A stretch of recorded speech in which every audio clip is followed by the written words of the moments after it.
demo ezana ngambo FCC demo ezana ngambo ya PPRD même na ngambo ya donc tozali ko invoquer moto etumba ki so demo Komoro oyo isikisaki misala ya banguna nyonso donc ekita na minute na isika tu bazali ko lokamboka na biso bazotelema le président Fachi Beton fire moto akata na zanga etumba misala ya banguna fire na ngambo ya FCC na ngambo ya Lamuka na ba Assemblée nationale partout où bazali ko temela mboka na biso moto etumba bango esikisa bango au nom de Jésus.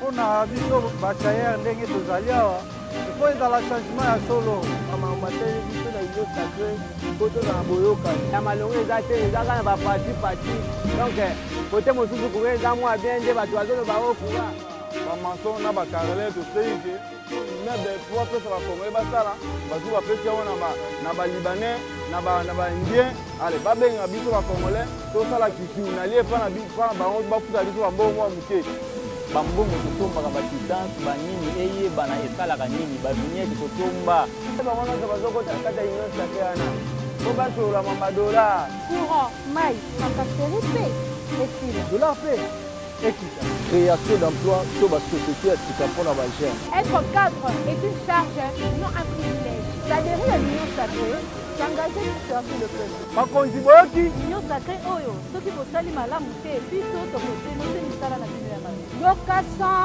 population oyo ekoyoka sans yoka soma okotransforme na suka.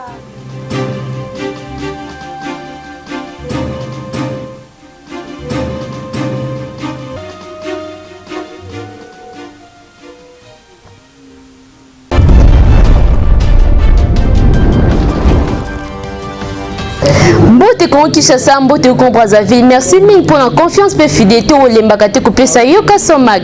Magazine Bino Mokolo Malilo et Banzi Totombe Bino Bolandi Bolam.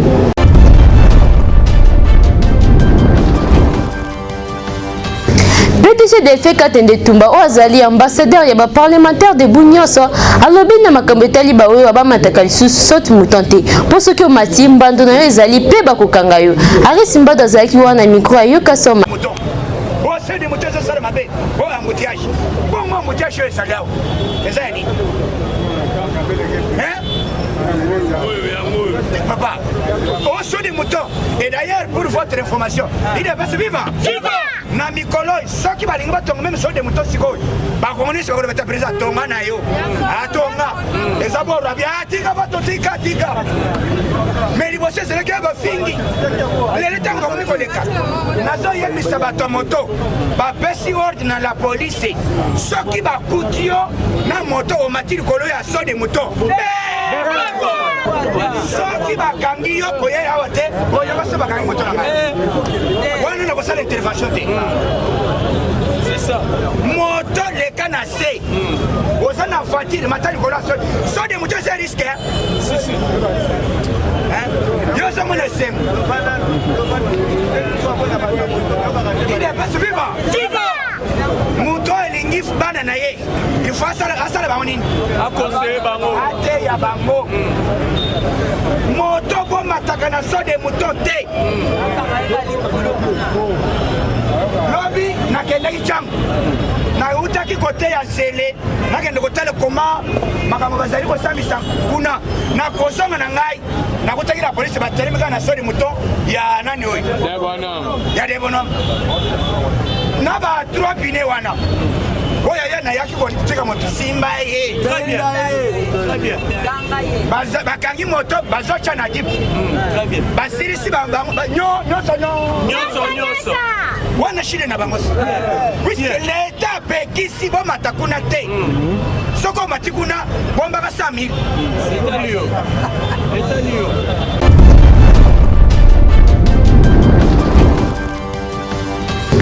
Après Malobanae, vice-gouverneur Néron Bumbungu, plusieurs députés provinciaux ont signé des séances pour nos Kolongwanae. Bon reportage à Hiroshi Makamba Pesouzi Mwenda.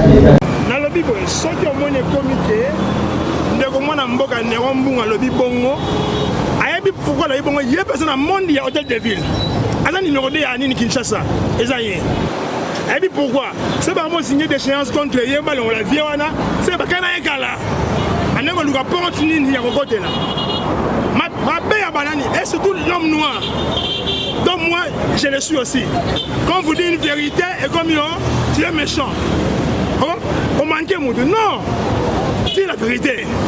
Sur la vie, bon, avant de demander à Yanni, Morani, Kinshasa, et puis pourquoi? Et puis, viens, on a en 2006. Avant, on m'a même député provincial. Là, beaucoup de travailler dans la commune qui sait chaud. Œuvre sociale. Normalement, ceux qui ont lobby vérité, tout le monde a osé la derrière. Mais ceux qui n'ont pas lobby pas sorti médiatique, qui oui, il fallait pas se mettre à table. Pas se mettre à table. Le quoi a lobby m'a dénoncé. Pour la destruction contre eux, en tout cas, on a vraiment d'accord en monté. Et ça, il y a dénoncé maman surtout. Ça revient à eux. Bateau, Eli, na bisonde, Barosala, Moussala, na bon comme il faut. Pour ma ramboiner qui est dans l'ordre. Moi, personnellement, le sauté n'a pas fait ça, ni Rombou, ni Gentini. Donc, on a rien à moi là, j'ai beaucoup de respect pour eux. Mais normalement, il faut tout le monde à clair, on a pas beaucoup de Kinshasa. Kinshasa, c'est la capitale la plus sale du monde, imagine. Et puis, nous, on n'a pas beaucoup de Kinshasa. Vous avez un pote à Zahir, vous avez dit Kinshasa est Zalaki, mais tant que vous avez dit que Kinshasa c'est la capitale la plus sale du monde, et que nous pas ressorti ça à Kinshasa. Vous avez vraiment. Maman, non, quand moi les oiseaux les mêmes piment. Hier, les Rombung les bandetans va nommer comme vice. À mon avis, dans une semaine, ma campagne peut être bimaki. Babilo kwala nyonso ebandé ko sala metake congolais poni a dénoncer ki angote les lois moni ba bebani ndé abandi ko dénoncer, c'est-à-dire eza ba jeune bango to comprendre eza la leron eza la ba député provincial bango nyonso lokola baza FCC baza batu moko to kolanda bango te ndé ba banema makamna bango ndenge ke suki la bango biso batu iba peuple tozata kunate Gentini mutape perdre leron mutape perdre tellement ba moni ke e bebeli bango moko lingi azwa appui kota peuple congolais et à libisoté bande babande aussi lisango.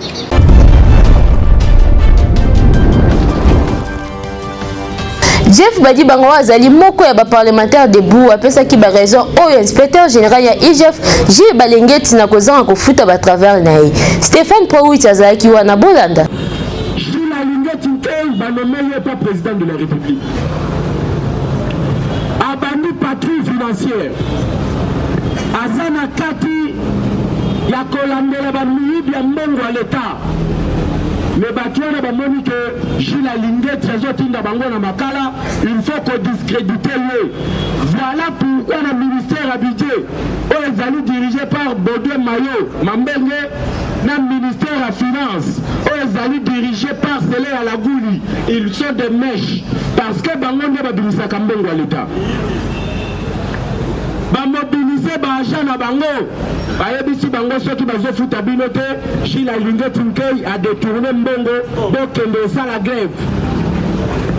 Or je vais l'expliquer pour occuper na top Congo information le kuta balobi ba agent ya IGF baza na grève parce que ba futa mité eza le kuta ezali montage ya ministère à budget na ministère à finance pour va discréditer l'inspecteur général des finances de Pes Viva. Sikoyo Bazu baja na bango bayebisu bango Alingeti akangi salaire na bino de Pes Viva. Tangu baye na cadre na inspection générale des finances Jules Alingeti ayebisu bango ngana kokanga salaire na bino te bino boza baja à l'état bokende retour na ba secrétaire général ya ba ministère na bino nini ezali koleka. Mais qu'est-ce qui se passe? Ministère à budget, le ministère à finance. Depuis décembre, va tripler prime, il y a pas agent à Bango. Donc, là, on voit qu'à peut-être $100 va tripler en gros, au comme à 300 $. président de la République a fait sa meeting dans la ville à Linguet-Tinkei. Avant Mbongo Bimana Bank, il faut l'inspection du général de finances et aviser. Et Ndima ke Mbongo wana ebima pour ekokende sala musala songolo pakala.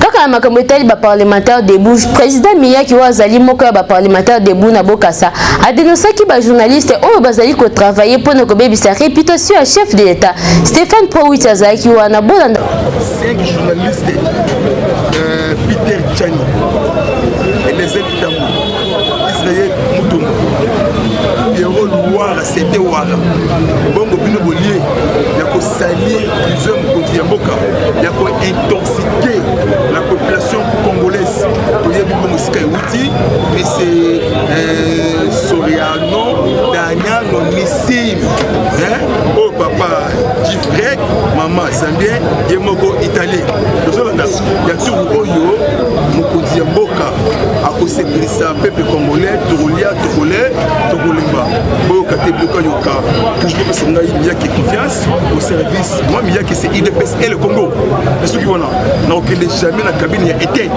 au senga infra je suis tissé que piste de ça pour Mulumba pour sauver intérêt général ce qui n'a sengi na osala appel ya bande ko ngai ba diaspora na de ko ba sala na kati ya mboka ba osunga ngai en tout cas pour moko pour na ekolo Congo jeunesse congolaise zonga na mboka longola tribalisme longola tendance ya inter zala na sima chef de l'État donde bazawana bayaki na butu ya kabuchu barobimate bango tout en arrestation et en justice donc déjà va créer commission mixte spéciale ya banquette certifiée ya ST parce que ba originaire congolais na kati wana qui est na ST batala que intel merci vraiment Fatima Tona vraiment.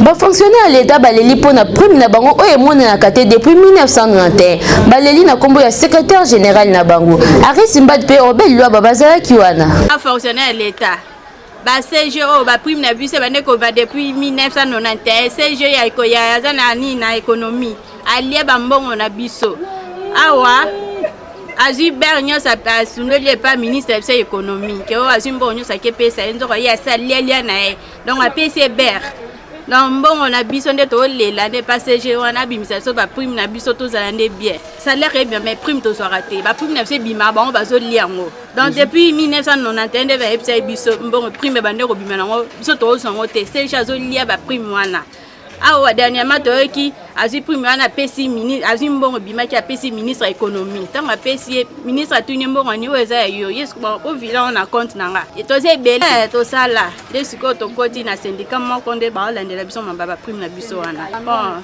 ba mbongo na biso bima ba prime na biso bima pour les ba prime na biso bimi to za bien mi ben na biso mi sale zate donc lien na Kinshasa wa tolia kande bien te gouvernement escalade ande en tout cas maman ba zon penda mais faut que lia tolia ka bien te mi sale zate ben na Kinshasa wa gouvernement sike bima parce que ce matin si c'est Top Congo Augustin Kabuya qui est notre secrétaire général du parti il a dit ceci la sortie du gouvernement est imminente c'est pour aujourd'hui ou demain le problème était quoi dozalaki na compétition na mututé on refusait de mécontentement après la sortie du gouvernement.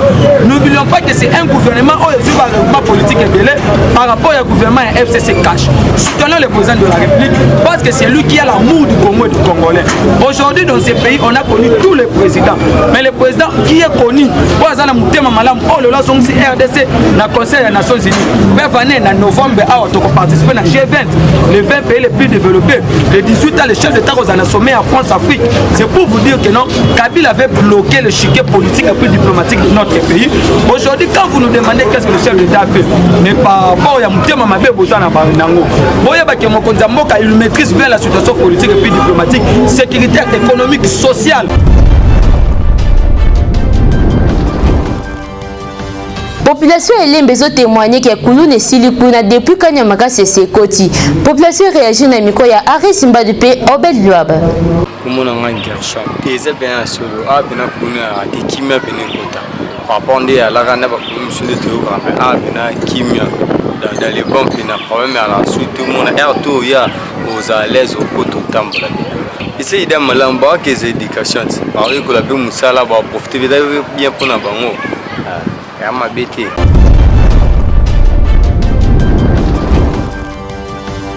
komata ya biloko na marché population réagir na micro ya Ari Simbadu pe Tabita Menayami. alongola biso na bato baza pembeni na yo nga nakende na vota vraiment fati teng ya 100%. Nga za mutu bandundu me nalingaka fati na ndenge moke te me bolingo sa mbongo etambola te bolingo libumu nzala esimba te donc atala vraiment peuple nayebi kaza babwani baide bien po déjà lasaki nini ya nzela ya filegelwe bongo na filegelwe wana vraiment eza bainitiative moko ya malamu mais à part ça atala biso ta savon tala savon tala kumba mapa bangu bakolo bakutu te tala kala ndako atozana ni soba na bawalia te passe likola passe atala azonga vraiment kota mabumu te bike senzele bongi makampe bonga tolinga ke vraiment mingi aluka te ke atolonga le place to chaka atika zala ka place wana pe ko sala bien e bike la président nga aimer asama kama malama alanda na bato ana te bato ana vraiment landa bango te tozala posa na yo te mo ibakilia bakilia baza te vie eza mpasi misala te bamibali bachomere tande tozoteka mpo tobokola bana baklasse bani mawa mingi gouvernance ebimibimi nango eloko ebloke yango na bango mo babimisa kaka babimisaka bato bakokiboka malamu eya teke bango na bango ka bandosala bamisala bazwaka bafamille biso babisu tofan bachomere bon oyo aza na sika ozobundana malembe pake malembe ti bisika ekose mpo batikelaki libulu monene asala mosala donc efayaki malembe nde azosala batika ye na temps asala biloko ezomata sava lecoke ezalaki 3 c'est comme 600 francs fati balobaki kuni o le peuple d'abord banda papa aloba le peuple d'abord ngo tozomona te rien ne change kaka boye eloko moko te tozokufa de eza yango amande ezokenda kosila nayebi te tokosala nini azalaki premier ministre papa ya titi nando sepene mingi soki abatie premier ministre okaka biloko yango moko ekiti biloko moko ekiti mais sikoyo ye mo mwana na ntango azwi ebongo akomi président azosala eloko moko te papa na bango antuka fale azala apesa mwana ata baconseil bato oza pembeni ya fati baopesa conseil ya bien te donc rien ne marche eloko moko te ezomarche donc nyonso ebebi bato baoloba efale kutuka bilango azalaki ye donc tobaye oyebi te biloko ezomata tozolia te bafonctionnaire mbongo abakisela biso abakisela biso eloko te ntango oyo nakomolamba na mika te.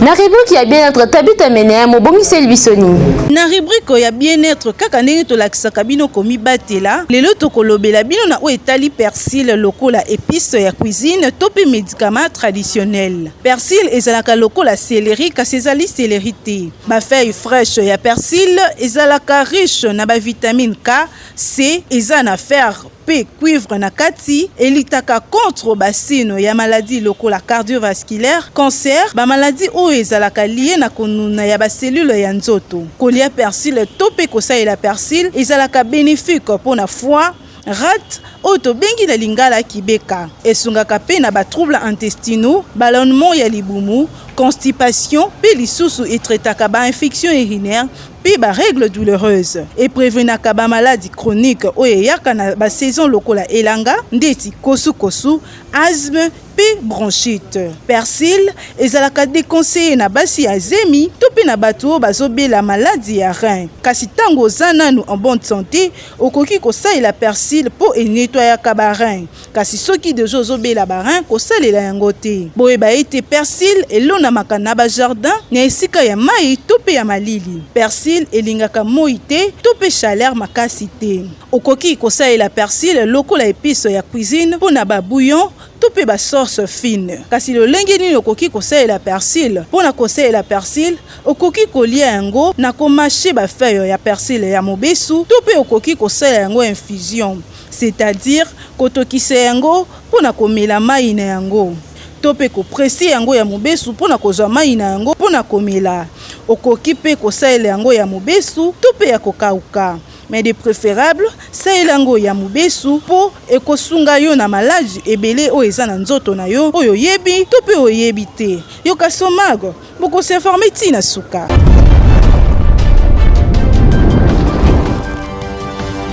L'élément de clôturer magazine à biso ngai na etikoué na zaki na fierté pe londo ya ko présenter bino. Ce qui vous sepela ki na magazine et lebo pe c'est un grand merci à l'équipe technique et rédactionnelle Mobimba. Na sima caméra pe montage zaki na Hiroshi Makamba. Kuna l'édition tomoni Onir Ilunga. Ngana bino to ku kabwa boete ça que na pe c'est un grand merci à le PDG Delphi Tumbaka Tende. Pe le cordon Jean-Pierre Titengi. Pe na dipo kuna héritier Lukoj Balobi l'homme intègre. Na ko dédié magazine et le président Sampaio na Chine wa les grands fournisseurs ya Yoka son télévision. Ngana bino to kutani mbala ya sima. Merci.